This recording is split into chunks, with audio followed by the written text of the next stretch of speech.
শুভ সন্ধ্যা বন্ধুরা। আজ হলো 22 মে, 7 জ্যৈষ্ঠ, শুক্রবার।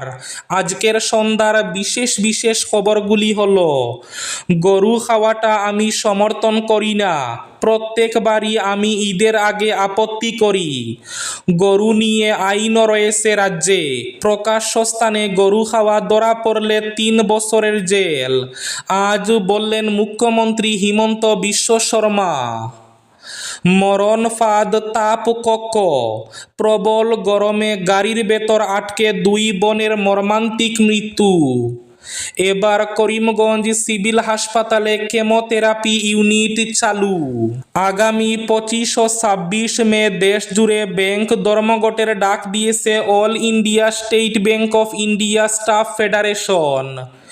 ঈদের দিনেই শিলচর আসাম বিশ্ববিদ্যালয়ে পরীক্ষা, তারিখ পরিবর্তনের দাবি জানালো ছাত্ররা।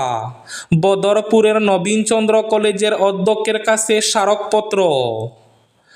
শুটকি মাছ বিক্রি শেষে আর বাড়ি ফেরা হলো না। মধ্যরাতে শ্রীগৌরীতে ভয়ঙ্কর দুর্ঘটনা, ট্রাকের ধাক্কায় প্রাণ গেল ক্ষুদ্র ব্যবসায়ীর। এবার আজ গরু কুরবানি বয়কট করলেন শিলচর শহরতলি কনকপুর হাসানাইন মসজিদ কমিটি। আজ জুম্মার নামাজের পর বড় সিদ্ধান্ত।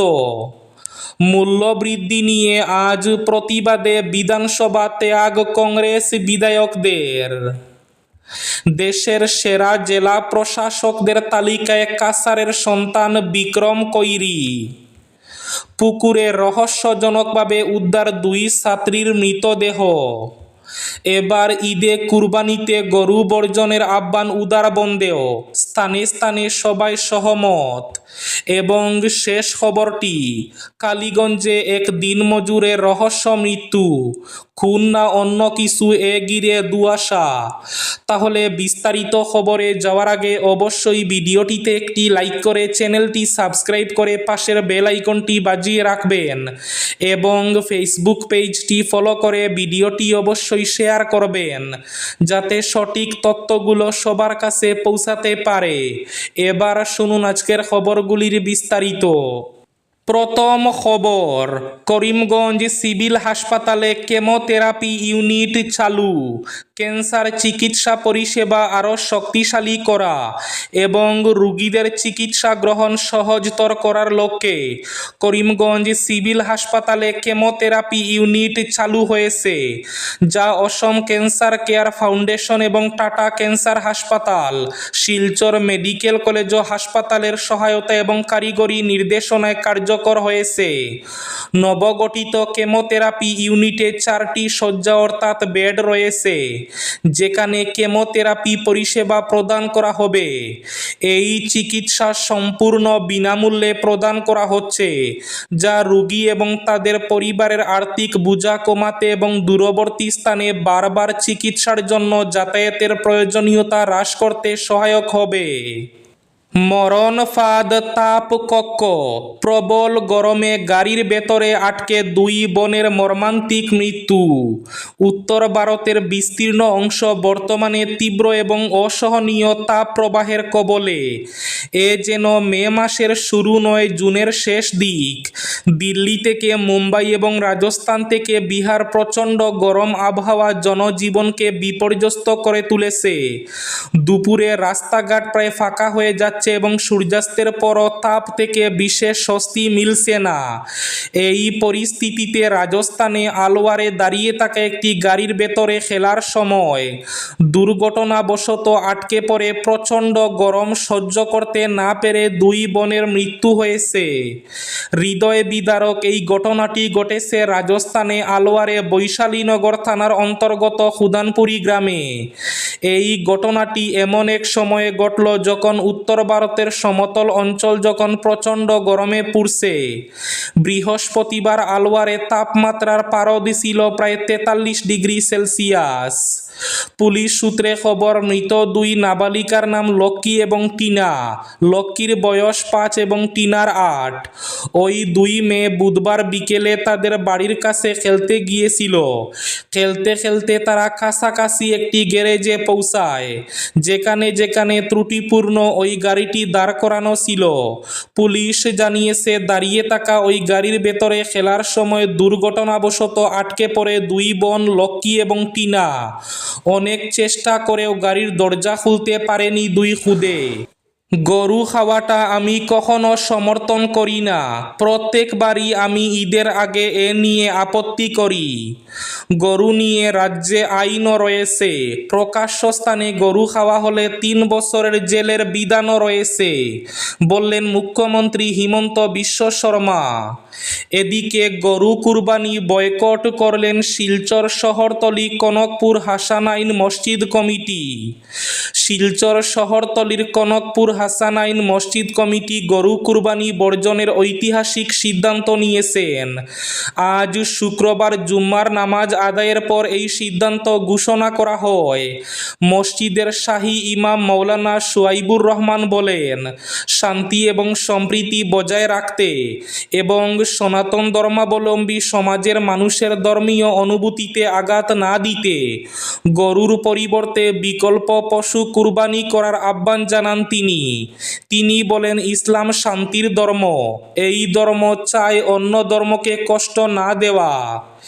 একইভাবে ঈদে কুরবানিতে গরু বর্জনের আহ্বান উদারবন্দে স্থানে স্থানে সবাই সহমত।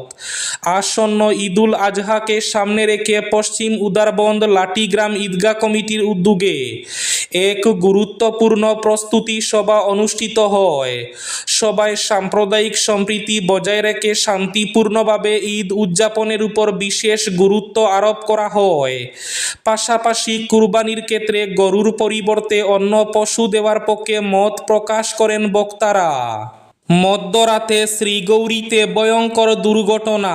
ট্রাকের ধাক্কায় প্রাণ গেল এক ক্ষুদ্র ব্যবসায়ীর।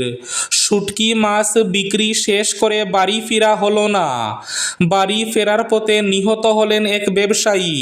জানা গেছে, শ্রীগৌরী 6 নম্বর জাতীয় সড়কে সড়ক দুর্ঘটনায় প্রাণ হারালেন ক্ষুদ্র ব্যবসায়ী বিজয় মালাকার। দুর্ঘটনার পর ক্ষোভে ফেটে পড়েন স্থানীয়রা। ক্ষোভে জাতীয় সড়ক অবরোধ করেন স্থানীয়রা। রাস্তার গর্ত এবং বেহাল অবস্থাকে দায়ী করেন এলাকাবাসী। মূল্যবৃদ্ধির প্রতিবাদে আজ বিধানসভা ত্যাগ কংগ্রেস বিধায়কদের। অসম বিধানসভার অধিবেশনের আজ শুক্রবার দ্বিতীয় দিনে মূল্যবৃদ্ধির ইস্যুতে সরব হয়ে ওঠে বিরোধী দল, বিশেষ করে কংগ্রেস বিধায়কদের। পাশাপাশি বিধায়ক অখিল গগৈ সদনের ভেতরে মূল্যবৃদ্ধির প্রসঙ্গ তুলে তীব্র প্রতিবাদ জানান। বিধানসভায় রাজ্যপাল লক্ষ্মণ প্রসাদ আচার্যের ভাষণের মাঝে বিরোধীরা বিক্ষোভ প্রদর্শন করে রাজ্যের বর্তমান সংকট এবং নিত্য প্রয়োজনীয় সামগ্রীর লাগাম ছাড়া মূল্যবৃদ্ধি নিয়ে বক্তব্য রাখার দাবি জানান অখিল গগৈ সহ বিরোধী বিধায়করা। রাজ্যপালের ভাষণ চলাকালীনই কংগ্রেসের বিধায়করা ওয়াকআউট করেন। পরে বিধানসভা চত্বরে বেরিয়ে এসে মূল্যবৃদ্ধির বিরুদ্ধে বিক্ষোভে সামিল হন তারা। হাতে প্লেকার্ড নিয়ে কংগ্রেস বিধায়করা বিভিন্ন স্লোগান দেন। বাজারে লেগেছে আগুন, সরকার গুমে মগ্ন, মূল্যবৃদ্ধি কমাও, বিজেপি সরকার হায় হায় প্রভৃতি স্লোগানে উত্তাল হয়ে ওঠে বিধানসভা চত্বর। নতুন নিয়োগ, বেতন বৈষম্য দূরীকরণ এবং পদোন্নতি সহ একাধিক দাবি দাওয়াকে সামনে রেখে আগামী 25 ও 26 মে দেশজুড়ে ব্যাংক ধর্মঘটের ডাক দিয়েছে সংগঠন all India state bank of India staff federation. বৃহস্পতিবার সেন্ট্রাল লেবার কমিশনারের দফতরে সংগঠন এবং ব্যাংক কর্তৃপক্ষের মধ্যে বৈঠক হলেও সমস্যার সমাধান হয়নি। ফলে ধর্মঘটের সিদ্ধান্তে এখনো অনড় কর্মী সংগঠন। জানা গিয়েছে, সেন্ট্রাল লেবার কমিশনারের তরফে ধর্মঘট প্রত্যাহারের আবেদন জানানো হলেও তাতে সাড়া দেয়নি সংগঠন। পরিস্থিতি সামাল দিতে শনিবার ফের আলোচনায় বসার কথা রয়েছে দুই পক্ষের। তবে সেই বৈঠকও সমাধান সূত্র না মিললে বড়সড় ভোগান্তির মুখে পড়তে পারেন এসবিআই গ্রাহকরা। কথা, কারণ 23 মে মাসের চতুর্থ শনিবার এবং 24 মে রবিবার হওয়ায় এমনিতে ব্যাংক বন্ধ থাকবে। এরপর 25 ও 26 মে ধর্মঘট কার্যকর হলে টানা 4 দিন পরিষেবা ব্যাহত হতে পারে। কালীগঞ্জের বাগবাড়ি গ্রামে এক যুবকের অস্বাভাবিক মৃত্যুকে কেন্দ্র করে চাঞ্চল্য ছড়িয়েছে। মৃতের নাম রানা চক্রবর্তী। তিনি বানিয়ারগুল গ্রামের বাসিন্দা এবং পেশায় দিনমজুর ছিলেন। কাজের সূত্রে বাগবাড়ি গ্রামে সেরাগি এলাকায় মায়ারানী সরকার নামে এক মহিলার সঙ্গে ভাড়া বাড়িতে বসবাস করতেন বলে জানা গিয়েছে। স্থানীয় সূত্রে খবর, রানা চক্রবর্তী এবং মায়ারানী সরকারের মধ্যে সম্পর্ক ছিল, তবে সেই সম্পর্কে প্রায়ই অশান্তি লেগেই থাকত বলে অভিযোগ। মৃতের স্ত্রীর দাবি, ঘটনার দিনও দুজনের মধ্যে তীব্র বচসা হয়। সেই ঘটনার জেরেই রানার মৃত্যুর ঘটনা ঘটতে পারে বলে সন্দেহ প্রকাশ করছেন তিনি। রাতে অসুস্থ অবস্থায় রানাকে উদ্ধার করে দ্রুত কালীগঞ্জ মিনি পিএইচসি হাসপাতালে নিয়ে যাওয়া হলে চিকিৎসকরা তাকে মৃত বলে ঘোষণা করেন। ঘটনার খবর পেয়ে কালীগঞ্জ ফাঁড়ির পুলিশ হাসপাতালে পৌঁছে প্রাথমিক তদন্ত শুরু করে। পরে মৃতদেহ ময়নাতদন্তের জন্য করিমগঞ্জ অসামরিক হাসপাতালে পাঠানো হয়। পুলিশের দাবি, ময়নাতদন্তের রিপোর্ট হাতে এলেই মৃত্যুর প্রকৃত কারণ স্পষ্ট হবে। এবার শেষ খবরটি, পুকুরে রহস্যজনকভাবে উদ্ধার 2 ছাত্রীর মৃতদেহ। রাজ্যের কোকরাঝার জেলার ডোলমারা লালকুড়া চা বাগানে চাঞ্চল্যকর ঘটনা ঘটল। চা বাগানের একটি পুকুর থেকে অনামিকা এবং চরিতা নামের 2 কিশোরীর মৃতদেহ উদ্ধার করা হয়েছে। মৃত 2 কিশোরী যথাক্রমে 9ম ও 8ম শ্রেণীর ছাত্রী ছিল বলে জানা গেছে। ঘটনাকে কেন্দ্র করে এলাকা জুড়ে তীব্র চাঞ্চল্যের সৃষ্টি হয়েছে।